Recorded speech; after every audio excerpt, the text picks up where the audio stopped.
অনেক বছর ধরে অভিনয় করি, কিন্তু এতটা পরিসরে কখনো আমি ভালোবাসা বা এতটা মানে প্রমিনেন্স, হ্যাঁ মানে এতটা সমৃদ্ধ বোধ করিনি কোনোদিন। আচ্ছা এতটা ফুলফিলমেন্ট হয়নি এর আচ্ছা আগে। আচ্ছা মানে আমরা আচ্ছা তো ভালোবেসে অভিনয় হ্যাঁ করি, হ্যাঁ হ্যাঁ প্যাশন হ্যাঁ থেকে করি। তোমার সঙ্গে যখন কথা বলছিলাম তখন আমার মনে হচ্ছিল যে তোমার মধ্যে একটা চাপা দুঃখ আছে, যে তুমি অনেকদিন করছো কিন্তু কেউ সেরকম সুযোগ পাচ্ছ না। এই দুঃখটা কেন? আই থিঙ্ক এটা খুব ন্যাচারাল গো শর্মিলা। চিরকালই এটা হয় যে আচ্ছা সবাই এত রেকগনিশন পাচ্ছে বা সবার এটা হচ্ছে, আমার কেন হচ্ছে না। কিন্তু আমি খুব চেষ্টা করি এই নেগেটিভিটিটা যাতে আমাকে গ্রাস না করে ফেলে। ওই রিজেকশন, মানে আমাদের তো ধরো আমরা 100টা অডিশন দিচ্ছি, 2টো পাচ্ছি। তো ওই রিজেকশনটা ফেস করা এবং ওই পুরো জিনিসটা নিয়ে দিনের পর দিন যখন বসে থাক, বাংলাতে সত্যি শুধু অভিনয়টা উপার্জন করে আমার মনে হয় না খুব সাস্টেন করা যায় ইন দ্য লং। কারণ 9 মাসে 6 মাসে আসছে, টানা তো আসছে না। Welcome to Sharmila show house স্টুডিওতে যখন একেবারে নতুন কোনো প্রজাপতি আসে তখন আমার মনে হয় ফুলের বাগানটা এবারে কমপ্লিট হলো। Tanika, thank you, thank you the for having me rising here. star of Bengal, and the social media is talking about. ছোট্ট করে বলে রাখি, আমি ওর অপূর্ব অভিনয় দেখে ফ্যান হয়ে, মানে ফ্যানরা যেমন যেমন করে কল করে একবার দেখা করতে চায়, সেই রকম ভাবে কিন্তু তানিকাকে এনে বসিয়েছি। চালচিত্রর ওর যে চরিত্রটা আপনারা সবাই দেখেছেন, এর আগেও ও বিভিন্ন ছবিতে ওর প্রতিভার স্বাক্ষর রেখেছে, কিন্তু চালচিত্রটা দেখে মনে হয়েছে এইবারে চিত্র ছেড়ে বেরিয়ে একদম সামনে আসুক। Thank you for having me here Sharmila di. মানে this is like a long awaited, finally এটা হচ্ছে। এবং আমার এত ভাল লাগছে যে ইটস সো বিউটিফুল সবকিছু। এখনো পর্যন্ত তোমাকে শুধু আমি ফোনে ল্যাপটপে দেখেছি, এখানে এসেছি এবং সামনাসামনি দেখা হয়েছে। তবে এইটা তো একটা আমার জন্য খুব প্রেস্টিজিয়াস একটা অপরচুনিটি এবং একটা, হ্যাঁ অবশ্যই এটা সত্যি বলছি তোমার। এবং মানে তোমার কাছ থেকে কোনো প্রশংসা পাওয়াটাও আমি খুব বড় করে দেখি, কারণ you are a critic and you always say very right things about films, so আমার খুব I regard you highly in that sense. এবং আমার খুব ভালো লাগছে যে আমার কালার প্যালেট ম্যাচ করে গেছে জামার সাথে। এত সুন্দর, এইটা এত সুন্দর, এটা প্ল্যান ছিল না। খুব সুন্দর। তো এবারে বন্ধুরা কি বলছে? সবাই খুবই ভালো ভালো কথা বলছে, অনেক অনেক। যেটা ভালো লাগছে যে ধরো স্কুলে হয় না, স্কুলের যেই বন্ধুদের সঙ্গে একেবারে আলাপ মানে বা যোগাযোগ বিচ্ছিন্ন হয়ে গিয়েছিল, বা অনেক ছোটবেলাকার বন্ধু, তাদের বাবা মারা দেখে এতদিন পর যোগাযোগ করছে। স্কুলের টিচার্সরা প্রচুর আমাকে সোশ্যাল মিডিয়াতে তারা ব্যক্তিগতভাবে মেসেজ করে, হোয়াটসঅ্যাপ করে নাম্বার জোগাড় করে জানিয়েছেন অনেকে। তো খুব ভালো লাগছে যে অনেক বছর ধরে অভিনয় করি, কিন্তু এতটা পরিসরে কখনো আমি ভালোবাসা বা এতটা মানে প্রমিনেন্স, হ্যাঁ মানে ভালোবাসাই বলবো, জানো তো, মানে এতটা সমৃদ্ধ বোধ করিনি কোনোদিন।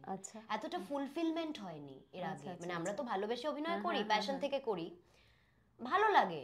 অলরেডি একটা প্রিভিলেজ যে আমি ভালোবাসার কাজটা করতে পারছি, যেটা হয়তো সকলে করতে পারে না। অনেকের চাপে তারা ক্রিয়েটিভ কিছু পারসু করতে পারে না, কিন্তু একটা ফুলফিলমেন্ট থাকে না, যেটা স্যাটিসফ্যাকশন থাকে, সেইটা এইটার ক্ষেত্রে সেই মানে সেই রেকগনিশনটা পাচ্ছি। তো এখন মনে হচ্ছে যে এত মানুষ যখন বলছে, আমি সত্যি করার সময় এতটা বুঝতে পারিনি। আমি বুঝতে পেরেছিলাম যে ঠিক আছে হলো, অ্যাফেক্টেবল কিছু করলাম, কারণ সেটেও সবাই খুব ভালো ভালো কথা বলছিল। প্রতিমদা was very confident about my part, but আমি এতটা এক্সপেক্ট করতে পারিনি যে এতটা বিষয়টা ইয়ে হয়ে যাবে। তো আমার ভালো লাগছে খুব। আচ্ছা, আমার যেটা আমি তোমার অভিনয় অন্য ছবিতেও দেখেছি, আবার বছর কুড়ি পরেতে দেখেছি। এটা ছোট্ট বাচ্চা মেয়ে মনে হচ্ছিল, স্কুলে পড়ে বোধহয়। তো সেই সেই বিষয়টা কিন্তু তোমার মুখের মধ্যে ইনট্যাক্ট, মানে ভীষণ এরকম একটা নিষ্পাপ, সরল, সুন্দর, ইনোসেন্ট একটা ব্যাপার। সেটা ভগবান দত্ত অবশ্যই, কিন্তু অভিনয়টা তো স্কিল, একটা অন্যরকম ব্যাপার। তো এখানে আমি তোমার সঙ্গে যখন কথা বলছিলাম তখন আমার মনে হচ্ছিল যে তোমার মধ্যে একটা চাপা দুঃখ আছে, যে তুমি অনেকদিন করছো কিন্তু কেউ সেরকম সুযোগ পাচ্ছ না। এই দুঃখটা কেন? আই থিঙ্ক এটা খুব ন্যাচারাল গো শর্মিলা দি। আমার মনে হয় এটা প্রত্যেকটা আর্টিস্ট, শুধু অভিনেতা বলবো না, যে কোনো আর্টিস্ট, তো একটা তো আমরা চাই কানেকশন। আমরা যেটা ক্রিয়েট করি বা আমরা যেটা করি কোথাও গিয়ে মনে হয় যে হ্যাঁ নিজের জন্য করছি ঠিকই, কিন্তু একটা কোথাও গিয়ে হয়তো আমরা চাই যে একটা ভ্যালিডেশন আমরা চাই, এবং এটা প্রত্যেকটা মানুষেরই চাহিদা। তো আমার মনে হয় এটা খুব নর্মাল যে অনেক বছর ধরে কিছু করতে করতে যখন আমরা দেখছি যে আশেপাশেও সকলেই অনেক কিছু করছে, এবং যেটা হয় না, সোশ্যাল মিডিয়া আসার পর আরো এটা বেড়ে গিয়েছে, কিন্তু চিরকালই এটা হয় যে আচ্ছা সবাই এত রেকগনিশন পাচ্ছে বা সবার এটা হচ্ছে, আমার কেন হচ্ছে না। কিন্তু আমি খুব চেষ্টা করি এই নেগেটিভিটিটা যাতে আমাকে গ্রাস না করে ফেলে, অ্যাবসলিউটলি। কিন্তু ওই যে ওই রিজেকশন, মানে আমাদের তো ধরো আমরা 100টা অডিশন দিচ্ছি, 2টো পাচ্ছি, তো ওই রিজেকশনটা ফেস করা এবং ওই পুরো জিনিসটা নিয়ে দিনের পর দিন যখন বসে থাকি, বা একটা তো ওই অন্ধকার গ্রাস করার ব্যাপার থাকেই। প্লাস ধরো আমার একমাত্র প্রফেশন হচ্ছে অভিনয়, ঠিক, তো সেই ক্ষেত্রে আরো ডিফিকাল্ট, কারণ বাংলায় আমি জানি না if I am allowed to say all this, but বাংলাতে সত্যি শুধু অভিনয়টা উপার্জন করে আমার মনে হয় না খুব সাস্টেন করা যায় ইন দ্য লং রান। যদি টিভি কেউ করে তো ঠিক আছে, কিন্তু শুধু এই ধরনের সিরিজ, শো, সিনেমা, কারণ 9 মাসে 6 মাসে আসছে, টানা তো আসছে না, ঠিকই। তো খুব মডারেট জীবনযাপন করলেও, খুব নিউট্রাল ভাবে বাঁচলেও, খুব মধ্যবিত্ত জীবনযাপন করলেও একটা সময় পর গিয়ে ওই জিনিসটা মনে হয় যে মানে আই থিঙ্ক সমাজ, ক্যাপিটালিজম, সবকিছু মিলিয়ে, রাজনীতি, সবকিছু মিলিয়ে একটা নেগেটিভ একটা হয়। ঠিকই, তুমি যে কথাগুলো বলছো বা বলার চেষ্টা করছো আমি বুঝতেই পারছি, কিন্তু অভিনয়ের যে নিখুঁতত্ব, হ্যাঁ, যে তুমি যা তার থেকে আরো বেটার করতে পারা, সেটা আমার মনে হয় এই সলিটিউডেই তৈরি হয়, যে জায়গাটা, যে গ্যাপটা তুমি পাচ্ছ। হ্যাঁ, তো এটা আমি আরো বেশি করে বলছি তার কারণ তোমার যে অভিনয় ক্ষমতাটা, সেটা তুমি মানে পূর্ণ মাত্রায় দেখাতে পেরেছো এই চরিত্রটায়। মানে হুইল চেয়ারে বসা চরিত্রটা আমরা অনেক দেখেছি, কিন্তু তোমার মতো এতখানি ন্যাচারাল, মানে আমার এক এক সময় মনে হচ্ছিল যে তুমি সত্যি সত্যি প্রতিবন্ধী কিনা, আর মানে একজন প্রতিবন্ধী মেয়ে খুঁজে এনে এই চরিত্রটা করাচ্ছে কিনা, মানে কার কৃতিত্ব, মানে এটা কি ডিরেক্টরের কৃতিত্ব না অভিনেত্রীর কৃতিত্ব? কিছুটা ডিরেক্টরের কৃতিত্ব, কারণ প্রতিমদা জানতেন এক্স্যাক্টলি উনি কি চান। উনি একদম রিয়েল লাইফ সেরিব্রাল পলসি যাদের আছে সেরকম ধরনের মানুষদের ভিডিও খুঁজে খুঁজে বার করে করে আমাকে পাঠিয়েছেন, যেগুলো দেখ এরকম চাইছি। আর অনেকটা কৃতিত্ব আমার কোচের, দামিনী বসু, যার কাছে আমি অভিনয় প্রশিক্ষণরত এখনো, বেনি, অনেকটা কৃতিত্ব তার। কারণ আমি তার কাছে অভিনয় শিখছি 2016 সেপ্টেম্বর অক্টোবর থেকে, ধরো 16 থেকে, তো প্রায় 9 বছর 8 বছর, প্রায় 10 বছর হতে যায়, এখনো 10 বছর হয়নি, ধরে নিলাম 8 বছর ধরে আমি ওর কাছে যা শিখেছি, তাতে আলাদা করে যে পুতুল করার আগেও আমাকে বসিয়ে কোনো প্রেপ করাতে পেরেছে এরকম নয়, খুব সময়ও কম ছিল, আমি ফোনে ওর সঙ্গে যোগাযোগে ছিলাম। তবে ওভারঅল ও যেটা শেখায়, বা ওভারঅল যেভাবে আমি 8 বছর আগে যা ছিলাম, যা করতাম, এবং এখন যতটা আর কি সমৃদ্ধ হয়েছি, তাতে ডেফিনেটলি ওকে ক্রেডিট না দিয়ে কোনো উপায় নেই আমার। এবং ডেফিনেটলি প্রতিমদারও কৃতিত্ব, মানে প্রতিমদা অডিশনের পর থেকেই আমাকে খুবই, যেহেতু সময় প্রচুর ছিল না, হি kept guiding me about it. আমি ওর প্রতিমদার সাথে গুগল মিটেও বসে আমরা প্রেপ করেছি যে ঠিক আছে তুই দেখা কি করবি, এন্ড হি রিয়েলি অ্যালাউড। মানে প্রতিমদা ইজ আ ড্রিম। মুখের ভেতরে কিছু একটা নিয়ে তুমি অভিনয় করছিলে কি? জাস্ট জিভ, nothing, there was nothing. Is it? Oh my god, the look really helped me, the look, the everything. মানে আমি ভাবছিলাম হয়তো আরো ঢোলা ঢোলা জামা আমাকে দেবে, বাট সাবর্ণীদি wanted her to look a little different, because Putul চরিত্রটা যে শুধুমাত্র খুব সাফার করে এমন নয়, ওর সেরিব্রাল পলসি আছে, ও সেরিব্রাল পলসি থেকে সাফার করে না। ও জানে যে এটা ওর জন্য যতটা না ওর বাবার জন্য আরো বেশি difficult to to live with a daughter like that. ও খুব অ্যাওয়্যার, কিন্তু ও কিন্তু অনেকটা ম্যাচিওর, এবং ও খুব জোভিয়াল, প্রাণবন্ত একটি মেয়ে, টিভি দেখে, করে, ভালোবাসে, পছন্দ করে, মানে এবং বাবার উপরে যে ডায়লগও আমরা আছে সব মেয়েরা যেরকম কমান্ডিং সেরকম ওইটা কমান্ডিং আছে একটা ব্যাপার আছে মানে বাবার পুতুলের উপরে। যেহেতু মা নেই শুধু আব্বু, তো ওর আব্বুই ওর সারা জীবন আর কি। তো ও বলছে যে আমি ভাসতে চাই, ও জানে যে ও হয়তো বেশি দিন বাঁচবে না, কিন্তু ও যতদিন বাঁচছে ও ভালোভাবে বাঁচতে চায়। তো শ্রাবণীদি also wanted her to not wear very loose clothes. তারপরে চুলটা ওয়াজ প্রতিমদার আইডিয়া, হেনাদি ওয়াজ অলসো হেনাদিরও idea, and they were like হ্যাঁ ঠিক আছে মিকি মাউসের মতো লাগবে, মজার লাগবে, এটাই করো। তো I think everything really help. আনন্দদা যে আমাদের প্রোডাকশন ডিজাইনার, সে যে হুইল চেয়ারটা আমাকে দিয়েছে, everything help I think in a character, not only the co-actor but কোনো টেক এভরিথিং। অফ পয়েন্ট ছিল মানে কোনো চরিত্র তুমি দেখেছো, আগে দেখেছো, কোনো নাম না জানা সিনেমায় দেখেছো, সেইগুলো থেকে কি তুমি কিছু বলে দেবো কি তাহলে? বলেই দিই।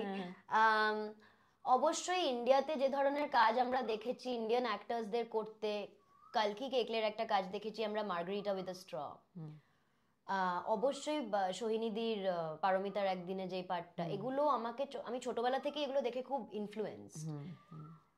লি চাং ডং বলে একজন সাউথ কোরিয়ান ডিরেক্টর আছেন, আমার খুবই প্রিয় ওনার ছবি, ওনার ফিল্মস। ওয়েসিস বলে একটা ফিল্ম আছে ওনার, যারা এটা দেখবে তারা যদি গিয়ে ওয়েসিস কোনোভাবে ওয়েসিসটা জোগাড় করে দেখতে পারে ছবিটা, দেন হয়তো কিছুটা অনেকটা ক্লিয়ার হতে পারে। ওয়েসিস থেকে আমি অনেকটা ইন্সপায়ার্ড হয়েছি। ওয়েসিসে অবশ্য একটি প্রতিবন্ধী মেয়ে সেই হিরোইন, গল্পটাই ওরকম। তো আছে আছে অনেক পয়েন্টস আছে। এবং প্রতিমদা যেই ভিডিওগুলো পাঠিয়েছিল রিয়েল সেরিব্রাল পলসি মানুষদের ভিডিও, সেগুলো তো আছেই। তো অনেক কিছু দেখে দেখে আমি প্রথমে কি করতাম, প্রথমে যখন প্র্যাকটিস করছি বুঝতে পারছি না তো কিরম হচ্ছে, তো প্রতিমদাকে যতটা দেখাচ্ছি ঠিক আছে, আমি ক্যামেরা রেখে রেকর্ড করে দেখতাম যে এটা করলে কেমন লাগবে, ওটা করলে কেমন লাগবে। তো I did a lot of trial and error on my own before going to the director to show যে ফাইনাল যে আমি এটা করব কিনা। So that helped me. যে সবার আলাদা আলাদা প্রসেস থাকে। ঠিক ঠিক ঠিক, একদম ঠিক। এবং এই চরিত্রটা তো হয়ে গেল, প্রশংসাও পাওয়া হয়ে গেল, সোশ্যাল মিডিয়ার ছবিগুলো ঘুরঘুর করছে।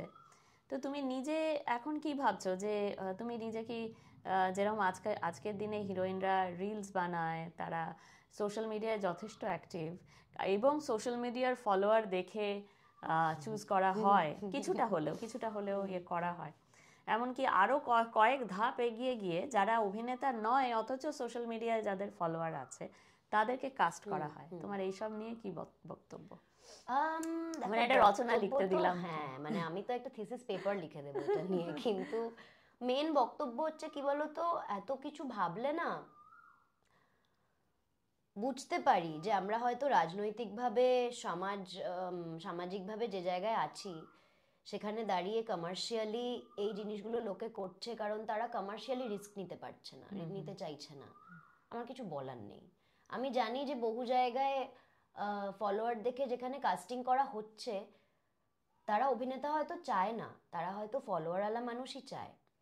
তাদের হয়তো ধারণা যে তাদের ইনস্টাগ্রামের ফলোয়াররা টিকিট কেটে তাদের আইনক্সে পিভিআরে দেখতে যাবে। তো সেটা কি হচ্ছে? ধারণা হোক, তারা বলতে পারবে।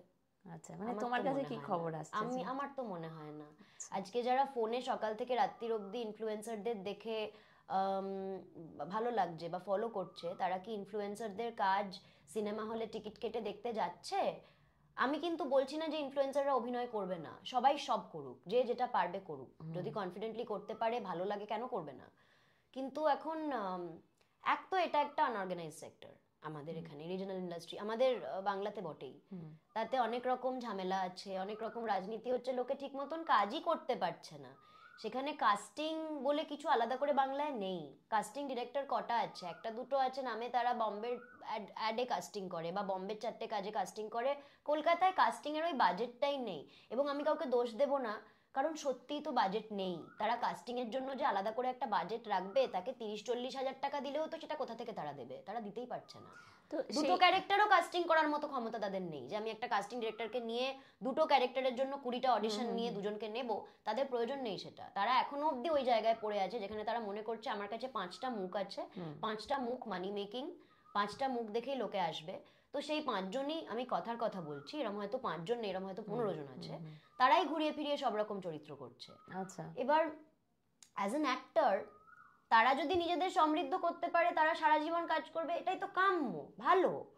কিন্তু এখন যে পরিসরে কাজ বেড়ে গিয়েছে, মানে ধরো আগে শুধু টিভি হতো, সিনেমা হতো, নাটক হতো, নাটক তো এখনো হয়, নাটকটা একটা ফরএভার, কিন্তু টাকার যে কাজগুলো বা ধরো ক্যামেরার যে কাজগুলো, এখন সিরিজ হয়, মিনি সিরিজ হচ্ছে, টিভি প্লাস কন্টেন্ট চলে এসেছে, প্রচুর অপরচুনিটি অ্যাক্টার্সদের কাছে।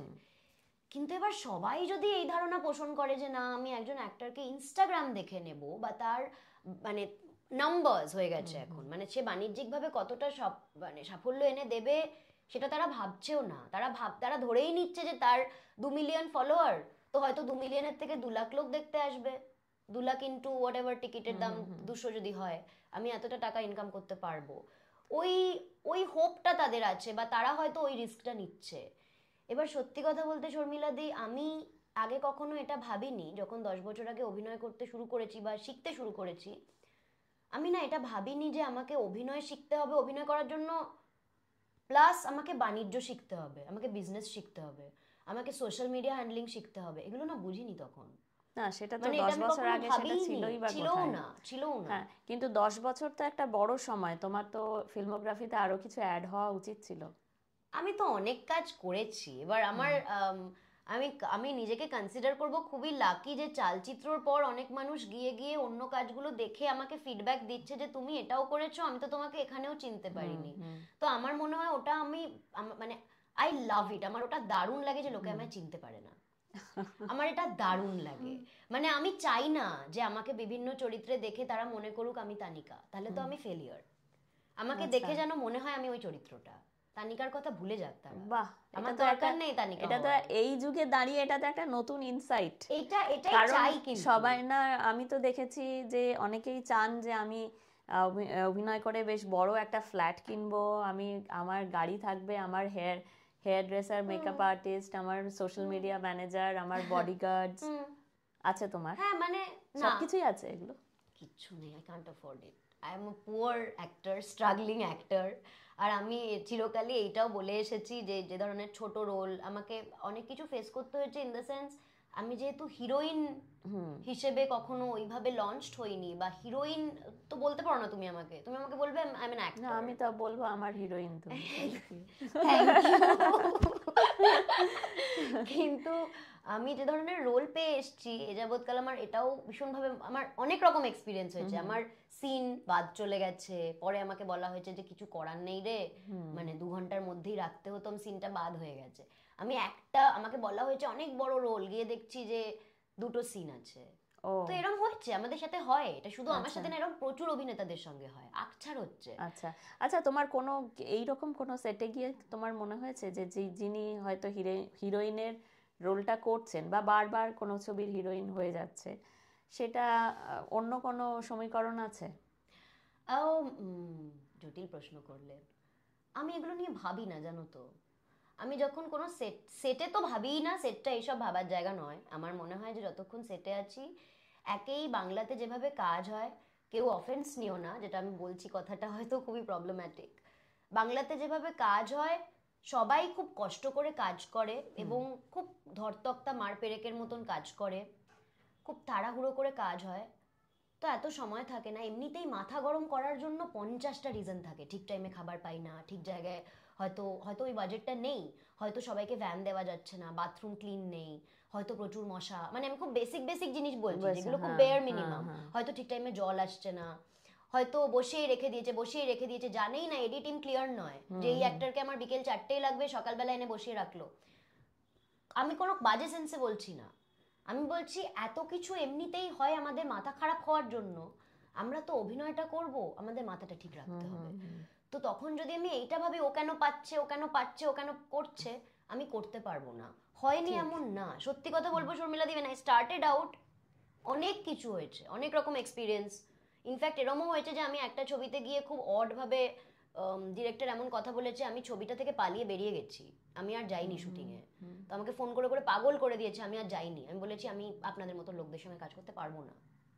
সে আমাকে বলেছে তোমার ক্যারিয়ার শেষ হয়ে যাবে, হয়নি শেষ, থ্যাঙ্কফুলি। কেউ কারোর বাট কেউ কারোর কোনো কিছু শেষ করতে পারে না, হুমকি দিতে পারে বড় জোর। হ্যাঁ, সমীকরণ হয়তো থাকে, কিন্তু সেইটা নিয়ে আমি ভাবার কেউ নই, কারণ সে তো অলরেডি ওই কাজটা করছে। আমি বরঞ্চ চেষ্টা করি আমার সিনগুলো যেভাবে হচ্ছে, ওই একটা প্রচলিত কথা আছে না যে তুই তো ওকে খেয়ে নিয়েছিস, তুই তো ওকে একদম উড়িয়ে দিয়েছিস, কেউ কাউকে খেয়ে নেওয়ার তো কথাই না, এগুলো অ্যাকচুয়ালি তো সিনটা ভালো হওয়ার কথা। এইগুলো হচ্ছে দর্শকের কথা। হ্যাঁ, মানে সিনেমার একটা ল্যাঙ্গুয়েজ হয়, দর্শকের একটা আলাদা ল্যাঙ্গুয়েজ হয়। দর্শক ওইগুলো দিয়ে তাদের একটা ভেতরকার পাওয়ার ইকুয়েশন প্লে করতে চায়, ওটার সঙ্গে প্রশংসাই করছে, হ্যাঁ প্রশংসাই করছে হয়তো, কিন্তু সেটা ওদের অন্যরকম ল্যাঙ্গুয়েজে করছে, সেটাও মজাদার, সেটাও কিছু। এই যে 1 নম্বর 2 নম্বর 3 নম্বর, বি গ্রেড সি গ্রেড, এগুলোর কি আসলে কোনো গ্রেডেশন আছে? হ্যাঁ, মানে ওই গ্রেডেশন অনুযায়ী তো তোমাদের পারিশ্রমিকও হয় না, তো সুতরাং ওগুলো আলাদা ইয়ে আর কি। তো এবার চালচিত্রতে তোমার সঙ্গে অনির্বাণ ছিলেন, মানে যিনি এত বিখ্যাত একজন অভিনেতা, এখন সব জায়গায় তিনি অপরিহার্য হয়ে উঠছেন। হ্যাঁ, তো অনির্বাণদা কি বলেছে তোমার অভিনয়? অনির্বাণদা প্রথম দিন থেকে, মানে এখানে বাবু আর কি, অনির্বাণদার সঙ্গে আমার যত বেশি কথা, অনির্বাণদার সাথে এর আগে আমি একটা কাজ করেছি ঘরে, তোমার ঘরে বাইরে আজ অপোজিশনের যে ছবিটা, আমরা দুজনেই খুবই ছোট দুটো ক্যারেক্টার্স করেছি, এবং আমার ওইটাতেও অনির্বাণদাকে দারুণ লেগেছে। মানে অনির্বাণদা ইজ সাচ অ্যান অ্যাক্টর যে তুমি যদি 5 সেকেন্ড ওনাকে ফ্রেমে রাখো, উনি একটা কিছু করে দেবেন। হ্যাঁ, সে তো বটেই, ঠিক। তো অনির্বাণদার সঙ্গে কাজ করাটা একটা প্রিভিলেজ, একটা অনার, এত দারুণ। মানে আমাদেরকে আলাদা করে কিছু আমরা প্রেপ করিনি, কিন্তু অনির্বাণদা, the energy he came with, everything that he did, it helped me also. I think I also helped him to a certain extent. অনির্বাণদাও সেটা বলেছেন।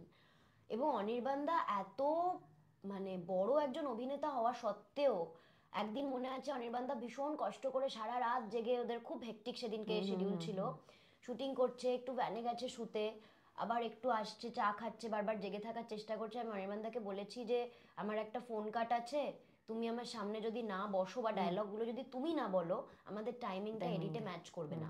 তো অনির্বাণদা বলছে তুই কি করে জানলি, তুই আমাকে খাটাবি? আমি বলছি প্লিজ অনির্বাণদা, দিয়ে একবারই বলেছে, দিয়ে অনির্বাণদা বলেছে যে চল চল, দিয়ে অনির্বাণদা লিটারালি স্যাট বিসাইড মি আমার সিনটায়, ফোন কাটে, হি গেভ দ্য কিউজ, যেটা জেনারেলি হয় না বড় অভিনেতাদের জায়গায়, এডিরা কিউ দেয় বা ডিরেক্টর থাকে বা কেউ, অনির্বাণদা নিজে ছিলেন। তো উনি এতটাই, যেহেতু উনি নাটক করে এসছেন, এবং অলসো অভিনেতার মানে প্রত্যেকটা মানুষের না একটা আলাদা পার্সোনালিটি থাকে, অনির্বাণদার পার্সোনালিটিটাই ওরকম। এবং খুবই মানে আমি চাই অনির্বাণদার সাথে প্রচুর প্রচুর প্রচুর অন্যরকম চরিত্রে কাজ করতে, আমার খুবই ভালো এক্সপিরিয়েন্স অনির্বাণদার সঙ্গে। একদম, মানে আমি ইনফ্যাক্ট ওনার সম্পর্কে সবাই দারুণ দারুণ কথা বলে, আর তোমার সঙ্গে যেহেতু একটা খুব সিগনিফিক্যান্ট ফিল্ম হলো, সেই হিসেবেই অনির্বাণদা ভালোই বলেছেন, হি was very he was like দেখবি এটা ভালো হবে। অনির্বাণদা ইজ অলওয়েজ ভেরি এনকারেজিং। ঠিক ঠিক, একদম। তো এই বাংলা ছবির ক্ষেত্রে তো তোমার অনেক দিনই হয়েছে, 10 বছর ইজ মানে লম্বা সময়, 10 বছর মোটামুটি, not really for actors, because দেখছো তো এত বছর পর পঙ্কজ ত্রিপাঠী বা Nawazuddin Siddiqui, Joydeep আলাওয়াত, Neena Gupta, everybody is like they are old now. কিন্তু অভিনেতার যে ভাগ্যচক্র আর কি, সেটা যে ঠিক কখন ফেভার করবে সেটা কার পক্ষেই বোঝা সম্ভব নয়। তুমি এত সুন্দরী, বা তুমি হ্যাঁ তুমি এত তুমি সুন্দরী শুধু না, তোমার একটা আলাদা একটা বেশ চার্মিং ব্যাপার আছে সেই এটা মধ্যে। তুমি কি মানে কোনো ডিরেক্টর আছেন যিনি তোমাকে একদম হিরোইনেরই চরিত্র অফার করেছিলেন, কিন্তু কোনো কারণে তুমি করনি? না, অফার করেছে, করিনি, এখন অবধি এরকম হয়নি। বেগার্স কান্ট বি চুজার্স এর মতন ব্যাপার আমাদের ক্ষেত্রে, যারা স্ট্রাগল করি আমরা, মোটামুটি যাই পাই একটু ঠিকঠাক লাগলে করি, এরকমই। ইনফ্যাক্ট আমি দুটো ছবিতে লিডিং ক্যারেক্টার করেছি, একটা সিরিজ যেটা তোমার ক্লিকে আছে, ইতি মেমোরিজ বলে, যেটা সমদর্শিদা ডিরেক্ট করেছেন। ওইটাতে তো আমি হিরোইন, ঠিক মানে হিরো হিরোইন গোছের ব্যাপারটা নয়, ওই গল্পটাতেই ওরকম, গল্পটাই হিরো, গল্পটাই এমন, বাট ওখানে লিডিং ফিমেল ক্যারেক্টারটা আমি প্লে করেছি। তার আগে একটা অনেক দিন আগে জি বাংলা অরিজিনালস একটা আই বৃষ্টি বলে একটা ছবি করেছি, ওটাতেও আমি লিডিং ফিমেল ক্যারেক্টার প্লে করেছি। অনেক শর্ট ফিল্মে তো আমি করেইছি যেখানে আমি লিডিং ক্যারেক্টার, কিন্তু বাংলায় না একটা আলাদা, যেরকম ধরো অন্যান্য রিজনাল ফিল্মে বা হিন্দিতেও, যেখানে একটা চরিত্র প্রটাগনিস্ট, হিরো নয়, হিরোইন নয়, প্রটাগনিস্ট, তাকে নিয়ে গল্প বা সে পুরো গল্পটাকে ধরে রেখেছে। এখানে না ওইভাবে কাস্টিংই হয় না, এখানে hero centric heroine centric casting হয়। তো এখানে মানুষ দেখেই অন্যভাবে বিষয়গুলোকে, মানে আমি খারাপভাবে বলছি, নেগেটিভলি বলছি না, কিন্তু অনেক মানুষ ভালো কথা বলবে, কিন্তু অনেক মানুষ ভালো কথা বলছেও আমাকে চালচিত্রর পর, কিন্তু এটাও বলছে যে ও তো এই ধরনের রোলই করবে বা পাবে।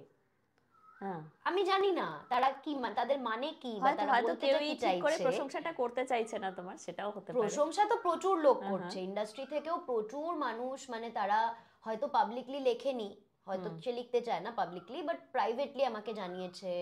অনেক মানুষ জাস্ট অন্যদের জানিয়েছে, আমাকে জানায়ও নি। তাদের কাছ থেকে শুনছি যে আচ্ছা ও তোর প্রশংসা করলো বা ও তোর ব্যাপারে কথা বললো, আমার দারুণ লাগছে।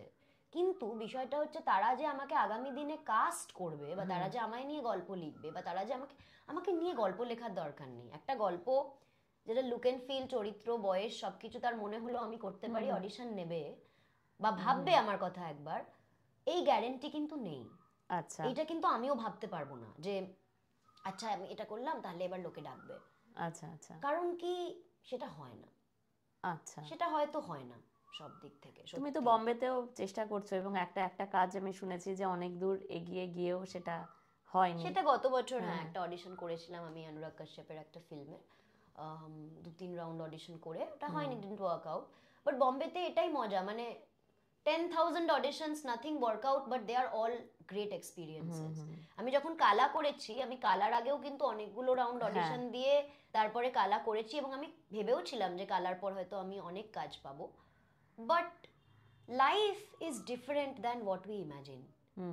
সো আর কখনো মনে হয়েছে কি আরো একটু বেশি চেষ্টা করলে হয়তো হয়ে যেত? সবসময় মনে হয়, সবসময় মনে হয়, তাই এটাই তো খিদে, সবসময় মনে হয় এটা তো এবং খিদে। আরেকটা জিনিস যেটা আমার মনে হয়, এটা শুনে তুমি হয়তো আমাকে বলবে আমি তোকে মারবো, কিন্তু চালচিত্র দেখে আমার প্রথম দিন মনে হয়েছে যে হয়নি।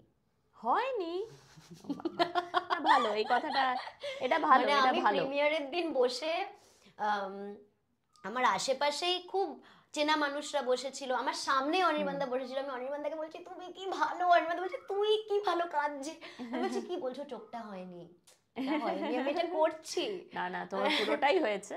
আমার মনে হয় যে সবসময় আমি খুব বেশি সেলফ ক্রিটিক্যাল, এখন একটু একটু আস্তে আস্তে বেরোনোর চেষ্টা করছি সেটা থেকে, কারণ ওটা না হলে না খুব বেশি স্পাইরাল করতে করতে একটা ডার্কনেসে ঢুকে যাই। কিন্তু আমি ভীষণ, আমার মনে হয় সবকিছু দেখে মনে হয় যে বাবা এটা তো আরো ভালো হতো, তো এটা হয় চেষ্টার ক্ষেত্রেও, সেটা মনে হয় যে বাবা হয়তো ওনাকে একটু বললে হতো, কিন্তু আমি পারি না। এবার এটা কি আমি জানি না গো, মানে আমি এমন ভাবে বড় হয়েছি,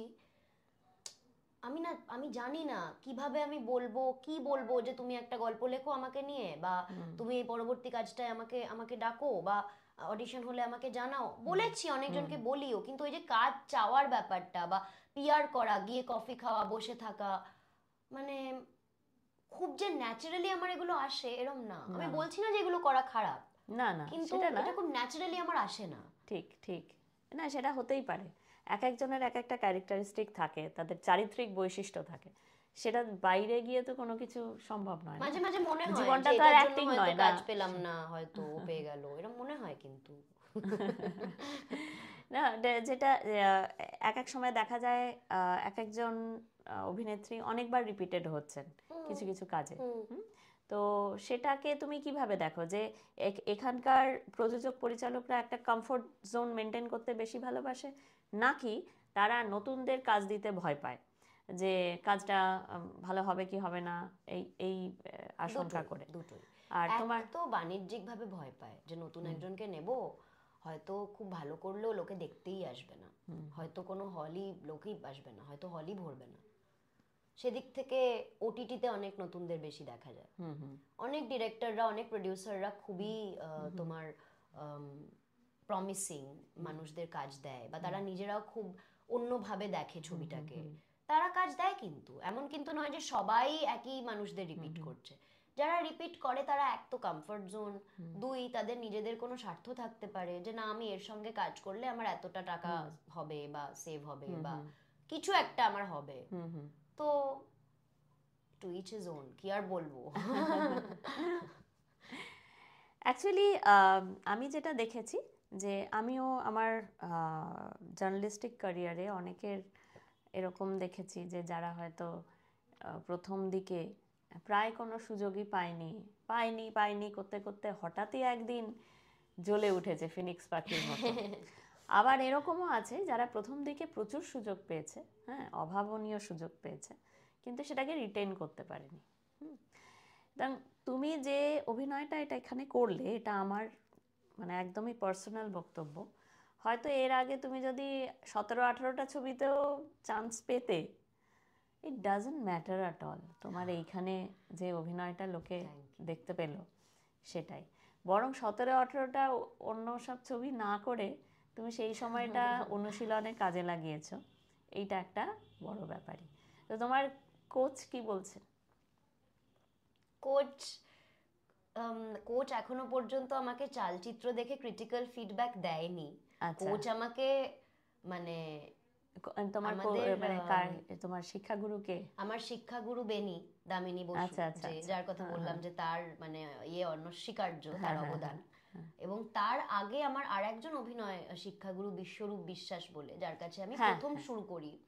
এবং স্যারের সাথে আমি 3-4 বছর টানা ট্রেন করি। তারপরে আমি তখনও স্যারের কাছে আমি ট্রেন করি, তখন আমি বেনির কাছে প্রথম ট্রেন করা শুরু করি। এবং বেনির সাথে ট্রেন করার পর আমার আস্তে আস্তে মাঝখানে কোভিড হলো, অনেক কিছু হয়েছে, তারপরে আমার স্যারের ট্রেনিংটা থেকে আমি পুরোপুরি বেনি ট্রেনিং এ ঢুকে যাই। একটু অন্যরকম প্রসেস, তো নানা রকম প্রসেস থাকে, দেখো শুধু যে একটাই পার্টিকুলার প্রসেসে সারা জীবন লোকে করে যাবে এমন না। তো বেনি স্যার আমাকে খুব ভালো ফিডব্যাক দিয়েছেন এখনো অবধি। বেনি যে খুব ক্রিটিক্যাল ফিডব্যাক চালচিত্র দেখে আমাকে বলেছেন এমন নয়, তবে she is happy, she always kind of, I think she is very confident with me, she always knew যে কিছু একটা ভালো হবে। মানে Beni is very inspiring in that sense. মানে অ্যাজ আ টিচার আমি খুবই ইনফ্যাক্ট আমি শুধু নই, বেনির যতজন ছাত্রছাত্রী আছে সবাই এটা বলবে যে দে are all very lucky, because বেনি যেভাবে পুশ করে আমাদেরকে, বা যেভাবে আমাদের পিছনে লেগে থাকে এবং যেভাবে আমাদেরকে ইন্সপায়ার করে, ইচ্ছে করে। মাঝে মাঝে তো খুব ডেড লাগে না, এটা তো একজন আর্টিস্টের জন্য, তো তুমিও এটা জানো যে you have your low phases, but Beni is that person যে আর কি আবার ওই light at the end of the টানেলের মতো। তো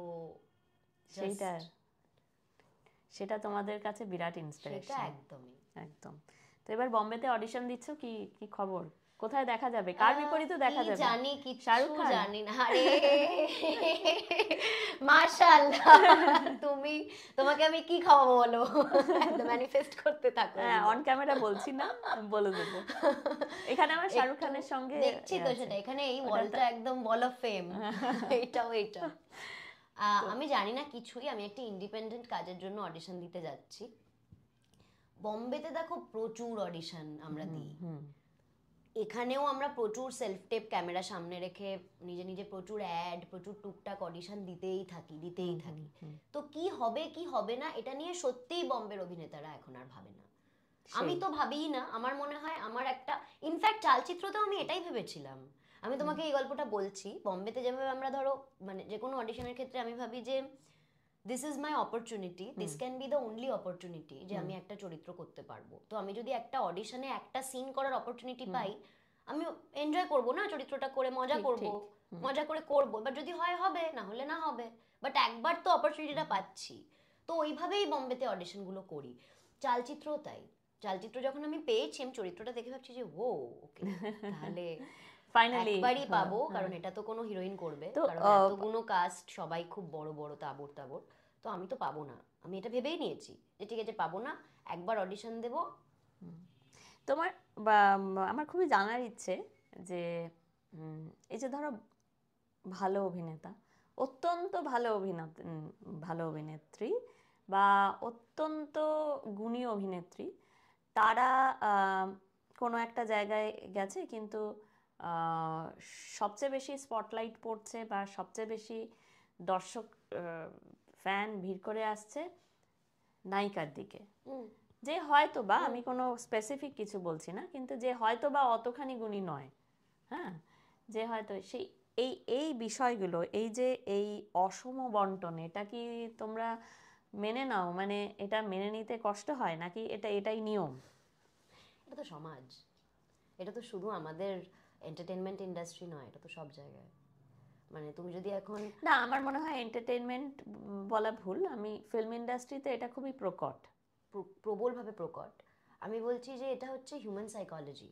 কিভাবে বলছি, তুমি যদি একটা রিল দেখো, তুমি যদি এই যে আমাদের ইনস্টাগ্রামের যে এক্সপ্লোর পেজটা থাকে, যেখানে অনেক কিছু থাকে, তোমার চোখে যেটা এস্থেটিক লাগবে তুমি সেটা সবার আগে খুলবে। সিমিলারলি উইথ পিপল, আমরা এমনভাবেই আমাদের সমাজটাই এমন যেখানে মানে সৌন্দর্যর একটা বিউটি স্ট্যান্ডার্ড আছে, বা রং বলো, আজকে white skin is more popular than brown skin. So একটা ব্যাপার আছে যে মানে মহিলাদের চেহারা এরকম হবে, পুরুষদেরকে এরকম দেখতে হবে, গালটা এরকম হবে, একটু প্যাক সিক্স প্যাক থাকবে, চুলটা এরকম হবে, তবে না সে হিরো হবে। সে একটা সবকিছু পারবে, সে অভিনয় কেমন করলো যায় আসে না, সে একটু নাচবে, সে একটু, তবে না সে হিরো। মানে তার মধ্যে ওই ব্যাপারটা নেই, তার মাসেল তার ট্যালেন্টের থেকে বেশি হতে হবে, নালে হবে না। I am glad that it's changing now, but it's an age-old concept. India is a country where hero worship still happens. In South, if you see the heroes in South, people worship them. তো India থেকে এটা বের করাটা difficult. এখন অনেক change হয়েছে, কিন্তু এখানে মানুষ লিডারশিপ ওরিয়েন্টেড একটা ভাবনা চিন্তা মতাদর্শে ইয়ে করে, মানে পোষণ করে। তো সেখানে একজন হিরো, আমি তার জন্য ছবি দেখতে যাচ্ছি, রোল মডেল সবার চাই, হচ্ছে একটা ব্যাপার। তো কিন্তু এইটা চেঞ্জ করছে। I agree with you. দিক কি আছে, এটার একটা ভালো দিকও আছে আর মন্দ দিকও আছে। যেমন যখন আমি ভেবে ফেললাম যে আমার ওই রোল মডেল আমার দরকার নেই, আমি তো নিজেই নাচ গান করে সোশ্যাল মিডিয়া একটা ছোট্ট 15 সেকেন্ডের জিনিস দিলেই আমি সবার কাছে পপুলার হয়ে যাচ্ছি, তখন আর ওই ব্যাপারটা থাকছে না। তো দ্যাট ইজ দ্য মানে this is also responsible for the downfall of star system. হ্যাঁ, আর অ্যাট দ্য সেম টাইম আমি যদি তোমায় জিজ্ঞাসা করি তোমার ইনস্টাগ্রাম ফলোয়ার কত, তোমার ফেসবুক ফলোয়ার কত, তুমি কি সেগুলো বাড়ানোর চেষ্টা করেছো? Okay, I feel really guilty, also I feel incapable, যে আমার কোনো পিআর নেই, আমার কোনো সোশ্যাল মিডিয়া টিম নেই। নট দ্যাট আমাকে বলেনি, এরকম নয় যে আমাকে এ করতে চায়নি। A lot of people have approached me, somehow তাদের এস্থেটিক সেন্স বা তাদের কাজ আমার সঙ্গে অ্যালাইন করেনি। আমার মনে হয়নি যে তারা আমাকে রেপ্রেজেন্ট করতে পারে। এর আগে আমাকে রেপ্রেজেন্ট মানুষ করেছে, তাতে আমার হিতে বিপরীত হয়েছে, আমার কোনো লাভ হয়নি। তো ইটস আ বিট। কিন্তু ধরো তুমি যেটা বলছো এর আগে বললে, মানে প্রথম দিকে আলোচনার প্রথম দিকে, যে আমাদের একমাত্র অভিনয় করে, শুধুমাত্র অভিনয় করে হবে না, তার মানে তোমাকে ব্র্যান্ড এন্ডোর্সমেন্ট করতে হবে, তার মানে তোমাকে মডেলিং করতে হবে, কি অন্যান্য যেসব সুযোগ, যে ফিতে কাটা বা অন্য সব আয় উপায়ের সন্ধান করতে হবে। তো সেটার একটা বড় জায়গা করে দেয় এই সোশ্যাল মিডিয়া। হয়তো ধরো টিভিতে যারা অভিনয় করে পপুলার, তাদের সোশ্যাল মিডিয়ার একটা অর্গানিক বেস থাকে, তো তাদের একটা পপুলারিটি তৈরি হয়ে যায়। আমি যখন টিভি করতাম তখন ইনস্টাগ্রামের এতটা চল ছিল না। আমি যখন টিভি ছেড়েছি তার অনেক পর থেকে ইনস্টাগ্রামের এই রাইজটা হয়েছে। তখন আমি অলরেডি টিভি করি না, তখন আমি শুধুমাত্র নাটক করি, এবং আমি কখনো এগুলো নিয়ে ভাবিনি। আমার মনে হয়নি যে এটা একটা পরবর্তীকালে ফিউচারে আমি এতটা দূরদৃষ্টিতা মানে আমার মধ্যে মানে ছিলই না। তো আই নেভার থট যে this will be a thing or a topic at all. সত্যি কথা বলতে হ্যাঁ, দরকার হয়। এখনো পর্যন্ত ধরো আমার 12-13 হাজার ফলোয়ার ইনস্টাগ্রামে, সম্পূর্ণটা অর্গ্যানিক। আমি কোনো ফলোয়ার কিনিনি, যেরকম ধরো লোকের হয়, মানে করতে হয় না, অনেকেই করে, আমি সেটাকে খারাপ বলছি না। আমার কোনো মানে কেনা বট ফলোয়ার নেই, সবই অর্গ্যানিক ফলোয়ার। এবং আমার মনে হয় যে ঠিক আছে, কোনো সময় হয়তো এটাই বাড়তে বাড়তে একটা জায়গায় চলে যাবে। ফেসবুক প্রোফাইলে আমার পেজটা আমাকে একজন বানিয়ে দিয়েছিল, তো পেজে অনেক বট ফলোয়ার আছে, পেজটা দেখলেই তুমি বুঝতে পারবে, কারণ লাইকের সঙ্গে তোমার ফলোয়ার্সের সংখ্যা ম্যাচ করবে না। যাদের যাদের করে না তাদের সবার বট ফলোয়ার আছে।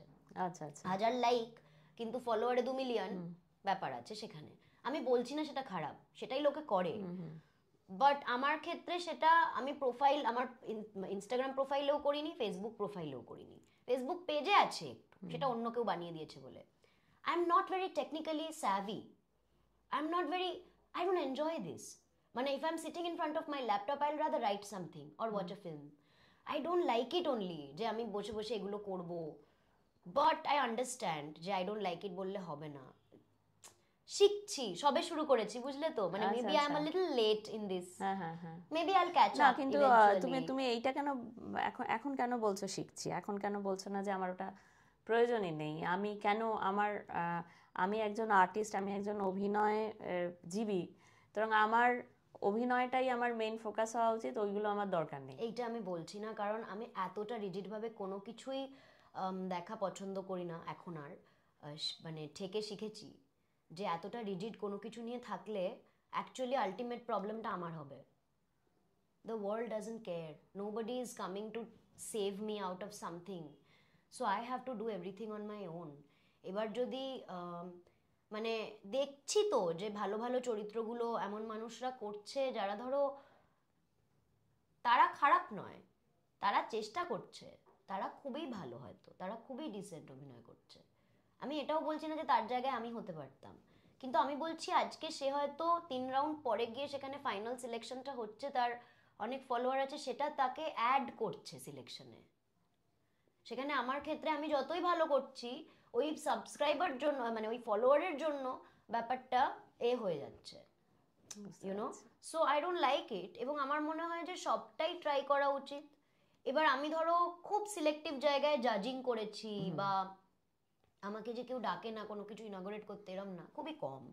বা কোনো জায়গায় ধরো মডেলিং তো আমি আগে করতামই, আমি তো অভিনয়ের আগে মডেলিংই করতাম, এখনো করি, সিলেক্টিভ ব্র্যান্ডসে অ্যাড করেছি, বাট যেটা হয় না শর্মিলা দি, ফর দ্য লাস্ট 10 ইয়ার্স আমি যদি সত্যি নিজেকে ওইভাবে মার্কেট করতাম, আমি এটা বুঝতে পারি যে এতদিনে maybe I would have been better in terms of market value, but I didn't do it because I am not that person. মানে আমি একটা এক্সাম্পল দিচ্ছি, আজকে ঋত্বিক চক্রবর্তী যেভাবে রাস্তায় ঘাটে ঘোরে, তুমি ওনাকে চেনো, তুমি ওনার মুখটা চেনো, উনি ঋত্বিক চক্রবর্তী, কিন্তু তুমি দূর থেকে যখন ভিড়ের মধ্যে দিয়ে যদি ঋত্বিক দা একটা মাস্ক পরে হেঁটে আসেন না, তুমি হুট করে বুঝতে পারবে না। I like that. এই যে আমি বলছি যে আমি জাস্ট ঋত্বিকদার এক্সাম্পলটা দিলাম, আমি ওনাকে ছোট থেকে দেখে এইভাবে বড় হয়েছি বলে, কিন্তু এরকম বহু মানুষ আছেন। আমি বলছি যে I am not saying glamour is not important, I am saying I enjoy it that people don't recognise me. I like it that people are writing to me যে তুমি ছিলে কালার মেয়েটা, তুমি, আমি দেখলাম এটা তো ভীষণ আলাদা, আমি তো বিজয়ের পরে দেখলাম এটা তো ভীষণ আলাদা। I like it so much. আমার মনে হয় আমার দরকার নেই, মানে সবাই হতে চায় স্টার হিরোইন, সবাই হতে চায় পপুলার, আমিও হতে চাই, কিন্তু আমি বলছি যেই মুহূর্তে আমি চরিত্রটা করছি, তুমি আমাকে চেনো, fine, keep it at the back of your head, তোমার যাতে বারবার এটা মনে না হয় যে আমি তানিকাকে দেখছি, তানিকাকে দেখছি।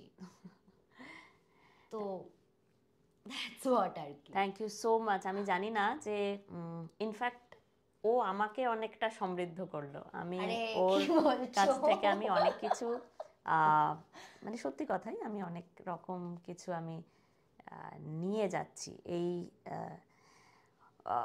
ও আমার থেকে অনেকটাই ছোট হবে হয়তো, কারণ আমার যে ক্যারিয়ার ওর থেকে একটু লম্বা, কিন্তু আমার ক্যারিয়ারে যখন আমি এইরকম একটা স্পার্ক আমার কাছে আসে, আমার মনে হয় সে আমাকেও জ্বালিয়ে দিয়ে যায়। তো ওই রকমই তানিকা। তো আপনারা তানিকাকে চিনলেন, দেখলেন, কতটুকু পেরেছি তা আমি জানি না, কিন্তু ওর ছবি দেখবেন, ও যখন যখন অভিনয় করবে আপনারা ওর ছবি দেখবেন, এবং সে এইটাই কিন্তু একজন অভিনেতার স্যাটিসফ্যাকশন। কত বড় বাড়ি হলো, কত টাকা হলো, বা কত গাড়ি হলো, বডিগার্ড আছে কিনা, তার থেকেও বড় কথা হচ্ছে যে অভিনয় দিয়ে মানুষের মনে স্থায়ী জায়গা করে নেওয়া, কারণ তারাই আসলে অমর হয়ে থাকে যাদেরকে মানুষ মনে রাখে, ঠিক কিনা? বাড়ি গাড়ি তো আমিও করতে চাই, কিন্তু টাকা না থাকলে কি করে করব? সব হয়ে যাবে একদিন। Thank you so much Sharmila সহজে, তুমি এলে কেমন লাগলো যদি দর্শককে বলো? অসাধারণ লাগলো, অসাধারণ লাগলো, মানে দিস ইজ অ্যান অপরচুনিটি যেটা আমরা সবাই ওয়েট করে থাকি, যে শর্মিলা দি আমাদেরকে ডাকবে, কোনোদিন যদি ডাকে। নতুন সিনেমা বেরোলে সবাই ভাবে যে শর্মিলা দি যেন ট্র্যাশ না করে, শর্মিলা দি যেন ভালো বলে দেয়, ব্যাস, তাহলে অনেক মানুষ ইনফ্লুয়েন্সড হয়ে যাবে যে ঠিক আছে শর্মিলা সহজে ভালো ফিডব্যাক এসছে, আমরা যাবো। So that's true, it's true. অতটাও না, তুমি হয়তো জানো না, প্রচুর ডিরেক্টররা কিন্তু অ্যাকচুয়ালি এইভাবে শর্মিলা দি ভালো বলেছে মানে ঠিক আছে এবার লোকে আসবে দেখতে। আরে বাবা, that's a good thing.